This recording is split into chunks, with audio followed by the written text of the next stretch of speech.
Hey, what's up, my friends? So we've literally worked with thousands of service-based business owners. I'm talking about coaches, consultants, therapists, attorneys, real estate agents, real estate investors, software as a service companies. I mean, the list goes on and on and on. And a common question that we get is, how do we get people to buy faster, right? How do we get people to buy faster? Now, there is part of it is being, patient, but like, how do we increase it? So it's like, people are like, if I'm spending money on ads, how do I get a return on my ad spend, even faster? So there is a formula to actually get people to, buy faster.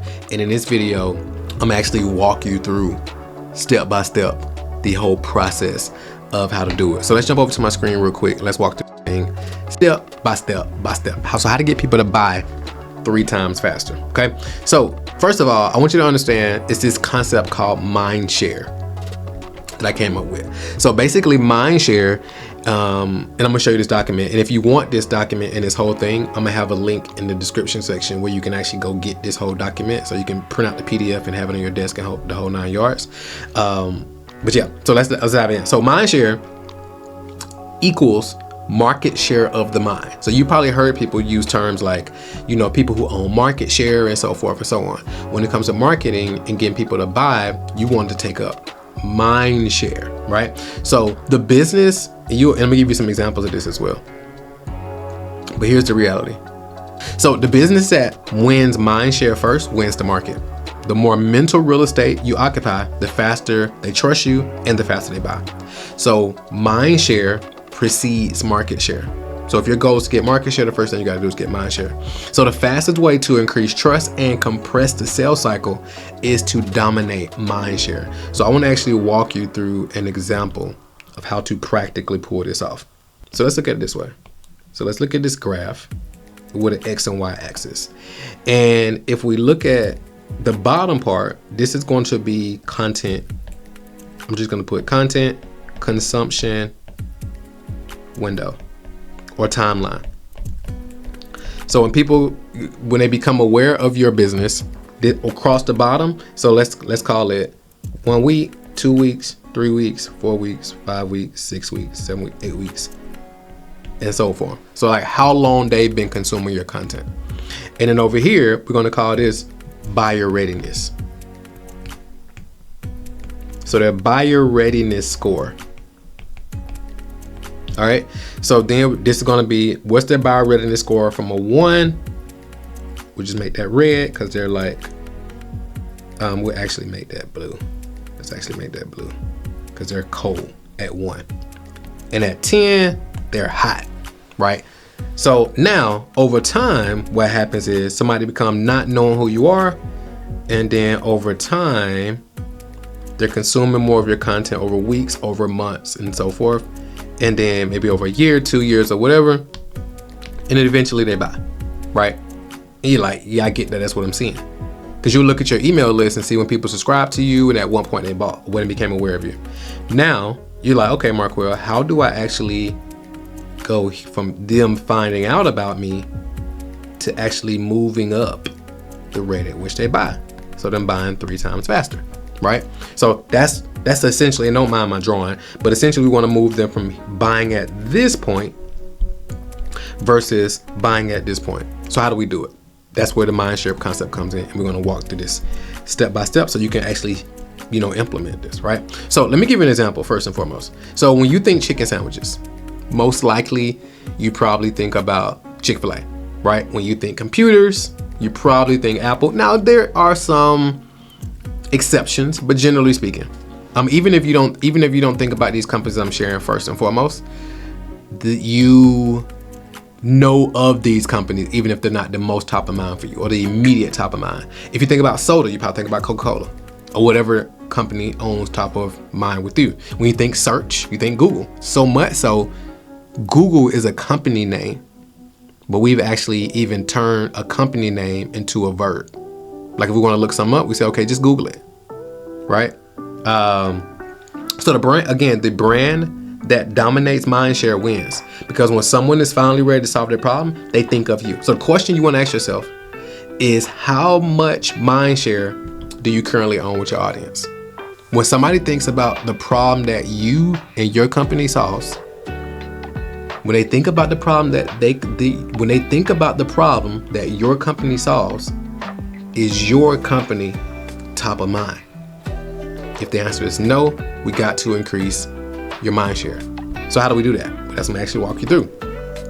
So it's a pretty straightforward process, and it's simple in theory. However, it's some layers to it. So let's walk through it. So, and I'm gonna break this down even further here in a second. So it's 3 P's we're gonna start with. So it's presence. So how often are you showing up in their world? Number 2, positioning. Are you showing up in a way that sticks, where it's clear and is memorable? Number 3, patterning. Are you reinforcing the same narrative so it compounds? Or is every time they see you, you're talking about something else, you're positioned as something else, you're an expert at something else, or are you talking about the same thing over and over and over and over and over again? You have a baseline thing that I always hear you talk about.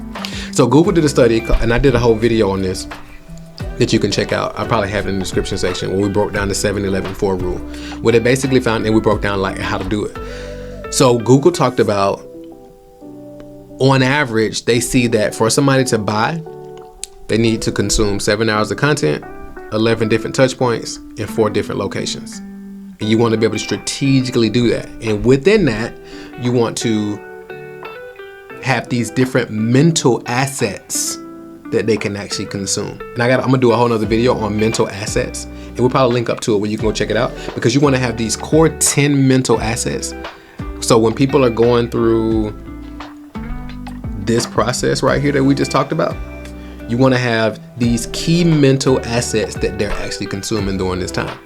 Because you already most likely got all these assets, but you're not having them strategically consume them. So for example, when they opt in and they give you the name, email it. When they give you the name, email, phone number, whatever, what is that email sequence looking like, right? And we're going to get into how to strategically put this together, but what does that email sequence look like?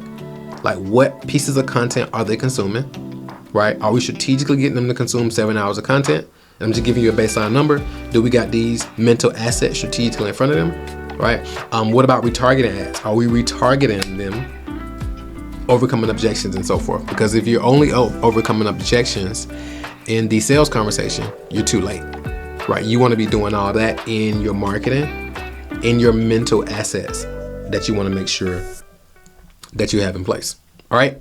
So let's dive in how to do that. How do we win the battle for brain space and take up mind share? Well, here's how it goes. Number 1 is presence. So presence is you want to show up everywhere they already are. You want to show up everywhere they already are. So consistent content, short and long form, right? So this would be considered a longer form content, a longer form piece of content. And you'll see other examples on our page as well. And then we can take this and then chop up shorter parts that actually point back to this main video.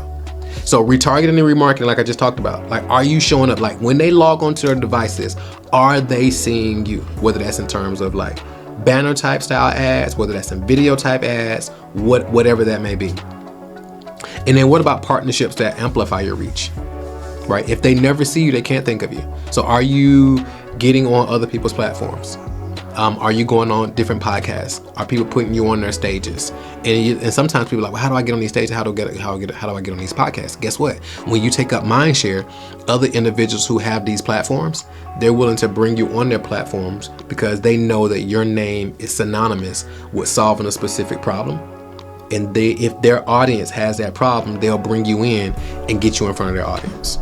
Right? So you literally, a lot of business owners, many business owners, they ask like, how do I get more paid? How do I get more speaking gigs? How do I get on my podcast?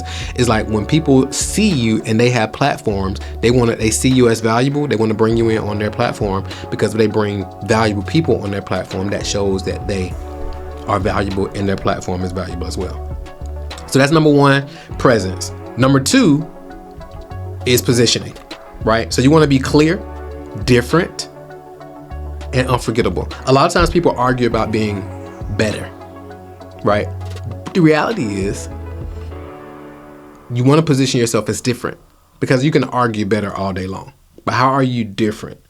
So what's the one clear problem that you solve? Do you have one clear problem that you solve where somebody asks you what you do, you automatically tell them, here's the problem I solve? A lot of times people go into all their accolades and all these different type of things, all the certifications. What's the one clear problem that you solve? Simple messaging. You're the blank person for blank. If you fill in that blank, you're the blank person for who? Who are you for? What's the problem that you solve? And then you want to have memorable visuals, language, or story that sticks. One of those mental assets that I talked about that we're going to dig into in the other video is your origin story. Like if you think about companies, I was talking to a client the other day and she's in the dance fitness world. And I asked her a company that's in her space and she said Zumba. And I was like, what's the origin story? And she automatically went into the guy who started Zumba and telling me their story, right? So if you think about many companies, it ties to a origin story. And this is, if you look at movies, some of your favorite movies, you will see that they're the underlying hero of the movie that have an origin story. Origin story is very, very powerful. Music, origin story, your favorite artist, we typically know the origin story. People you follow on the internet, you typically know the origin story. And that's one of the things that people can actually resonate with because they can kind of see them in the story. So what are the memorable visuals, language, or story that works, okay? Number 3 is patterning. Repetition that cements you in their memory. So you want to repeat the same core message until it becomes a belief, right? Because you want to create a frame. You want to create a frame around a specific belief, but they got to hear you saying this over and over and over and over and over and over and over. What are some signature stories? What are some catchphrases? What are some frameworks? One of the frameworks I just shared with you is this mindshare framework, right? And if you stay in our world in an amount of time, you're going to hear us talk about this mindshare and how to help businesses take up mindshare. And that's one of the pillars in our predictable scale flywheel at Strategic Scale Institute. Right, so core messages, right? Number 2, like I said, I just started this, signature stories, catchphrases, frameworks. Number 3, strategic follow-up sequences and touch points. Remember I said 7 hours of content, 11 touch points, 4 different locations. What are your strategic ways to follow up? And I'm not talking about just following up to buy, to collect cash. I'm talking about following up from a value-based standpoint. Are you creating content like this that people can take and actually go implement, right?